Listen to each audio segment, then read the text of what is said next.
January 1991, above the silent deserts of the Middle East, two fighters built by rival superpowers were about to meet for the very first time. On the ground, American crews worked in silence. Every movement had been rehearsed. Tonight, there would be no second chances. Hundreds of kilometers away, Iraqi pilots climbed into aircraft that many believed could rival the Eagle. Long before the pilots could see each other, powerful radar aircraft were already watching every movement. Neither side knew it yet, but somewhere beyond the horizon, history was already closing the distance. The battle would begin long before the first pilot saw an enemy. It started with information. Inside the Eagle, every switch had been memorized, every procedure repeated hundreds of times. Across the border, another pilot trusted a different machine and a different doctrine. Separated by hundreds of kilometers, both formations were already flying toward the same invisible crossroads.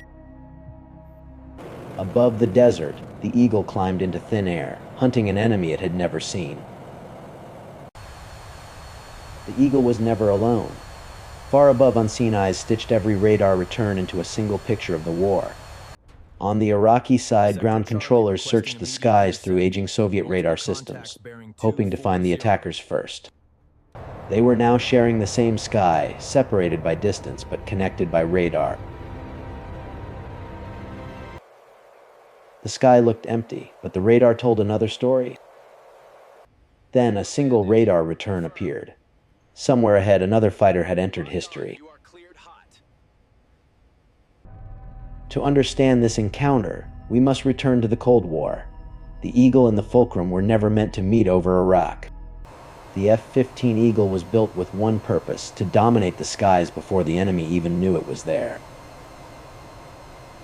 The Soviet answer arrived years later, smaller, agile, built to challenge Western air superiority. One emphasized long-range awareness, the other relied on agility and close combat. Two philosophies, one inevitable meeting. For years they had existed as symbols of rival superpowers. In 1991, history finally brought them together. The Eagle was designed with one uncompromising goal: complete air superiority. The Fulcrum answered with speed, agility, and raw maneuverability. It was built to survive the merge. Victory would not belong to the faster aircraft, but to the one that could see first. Technology mattered. Training mattered even more. Neither pilot knew who was waiting beyond the horizon. Both believed they were ready. The Eagle was only one piece of a much larger machine. Every radar, every tanker, every controller shared the same battle.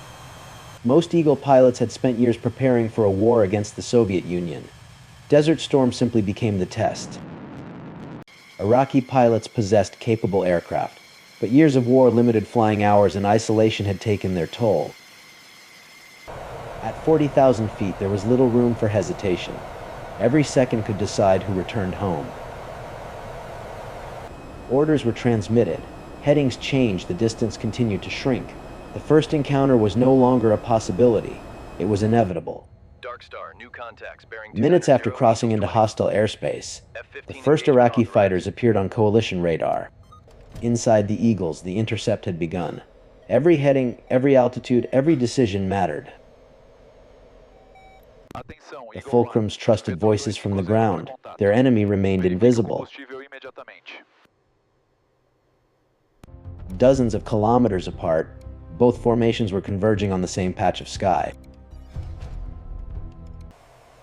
Then a tiny shape appeared against the morning sky. The radar had become reality. The contact grew stronger.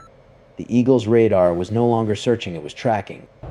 The Fulcrum searched the same sky, but information arrived more slowly.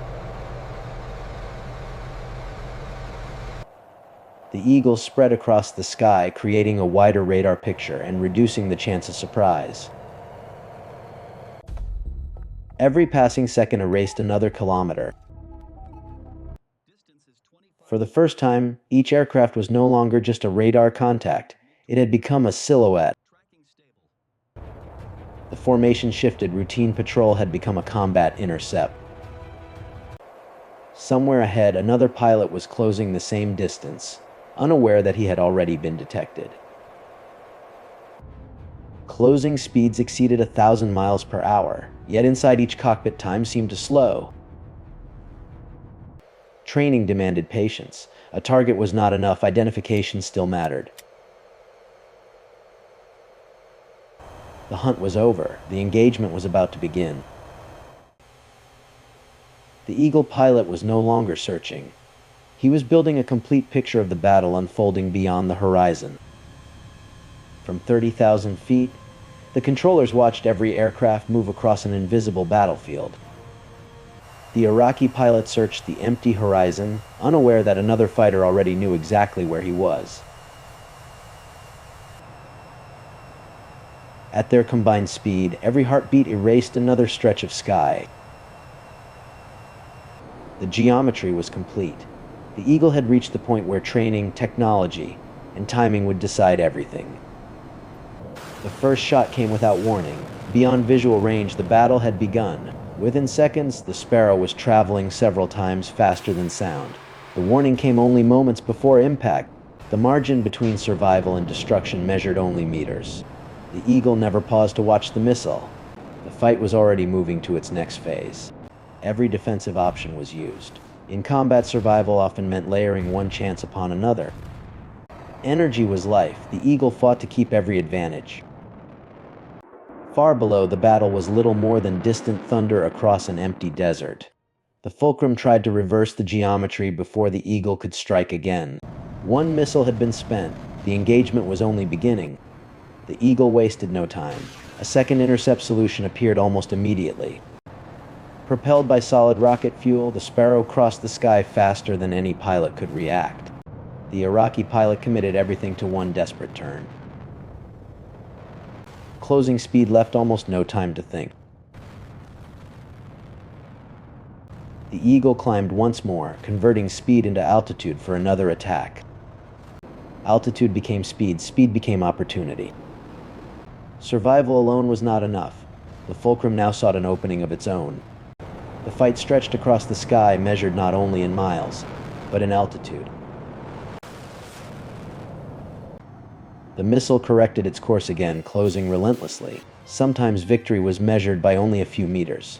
Rather than chase the turn, the Eagle climbed above it, conserving energy for the next attack. The Fulcrum answered with raw agility. For an instant, both fighters occupied the same sky, separated only by timing. Their battle unfolded far above a silent world below.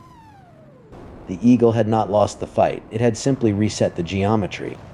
With few options remaining, the Fulcrum traded altitude for survival.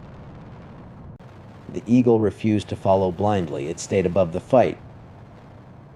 Their speed transformed the air itself. Clouds offered concealment, but only for seconds. The distance was shrinking. The opportunity was growing. Even disturbed air could reveal where an opponent had been only seconds before. Sometimes the first warning came not from instruments, but from a fleeting reflection. For only an instant, the desert itself became a measuring stick for speed. Neither pilot surrendered the initiative. Every climb demanded an answer. The next few seconds would decide everything. This time the geometry was perfect. There would be no more room for error. Seconds of preparation ended in a fraction of one. The aircraft was still flying, but no longer under control. The duel was over. One target fell. Another immediately took its place. Now the fight had entered visual range. Heat and light flooded the sky as the pilot fought for every remaining second. The decoys were not enough. For the pilot, the battle for survival had only just begun. Across the Iraqi sky, the battle had fragmented into multiple deadly duels. Closing speed erased hesitation. For a heartbeat, the gun was the only answer. Even a short burst could be decisive.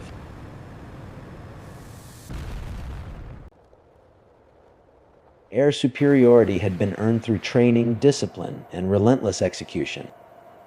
Long before it reached the ground, the battle was already over.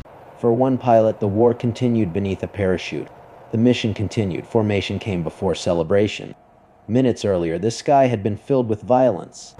Their fuel was lower, their mission was complete. Every mission ended the same way, with the hope that everyone came home. Not every pilot returned. Not every aircraft would fly again. Technology mattered. Training mattered more. Together, they changed the balance of the sky. The encounter became more than a victory. It became a lesson studied for decades.